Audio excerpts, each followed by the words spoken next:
YCP హయాంలో జరిగిన liquor scam కేసుకి సంబంధించి కీలక అప్డేట్స్ అయితే వస్తున్నాయి.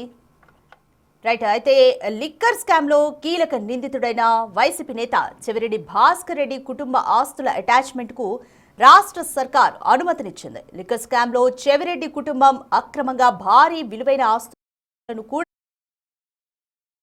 మద్యం కమిషన్లు కిక్ బ్యాక్లు తీసుకుని భారీగా ఆస్తులు కూడబెట్టినట్లుగా తేల్చారు. సిట్ దర్యాప్తు నివేదిక ఆధారంగా చెవిరెడ్డి భాస్కర్ రెడ్డి, ఆయన కుమారుడు చెవిరెడ్డి మోహిత్ రెడ్డి పేరిట ఉన్న ఆస్తుల అటాచ్మెంట్ కు అనుమతినిస్తూ ప్రభుత్వం ఆదేశాలు జారీ చేసింది.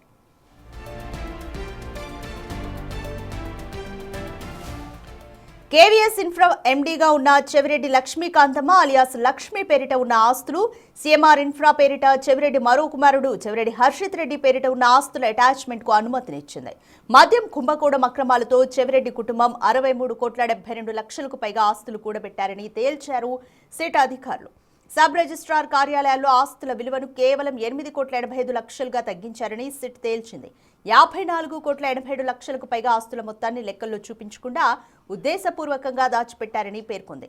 తిరుపతి జిల్లా చంద్రగిరి, రేణిగుంట, తిరుపతి రూరల్, తొట్టంబేడు జాయింట్ రిజిస్ట్రార్ల వద్ద రిజిస్ట్రేషన్ చేసినట్లుగా గుర్తించారు.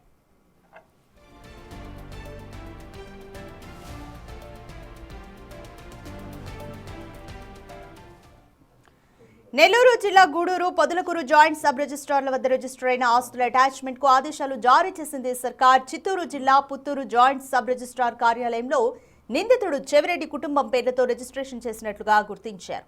అధికారం అడ్డు పెట్టుకుని చెవిరెడ్డి కుటుంబం మోసపూరిత భూ లావాదేవీలు భారీగా చేసినట్లు సిట్ నిర్ధారించింది. వెండోడులోని అరబిందో ఫార్మాకు కేవీఎస్ ఇన్ఫ్రా ద్వారా 263 ఎకరాల 28 గుంటల భూమి కొనుగోలు, అమ్మకంలో మోసం జరిగినట్లుగా నిర్ధారించారు. తక్కువ సమయంలోనే భూమి విలువలను అసాధారణంగా పెంచి బ్లాక్ మనీని వైట్ గా మార్చారని సిట్ నివేదించింది. ఈ లావాదేవీ ద్వారానే KVS Infra Private Limited 13,30,00,000 black మనీని వైట్ మనీగా మార్చారని సిట్ తేల్చింది.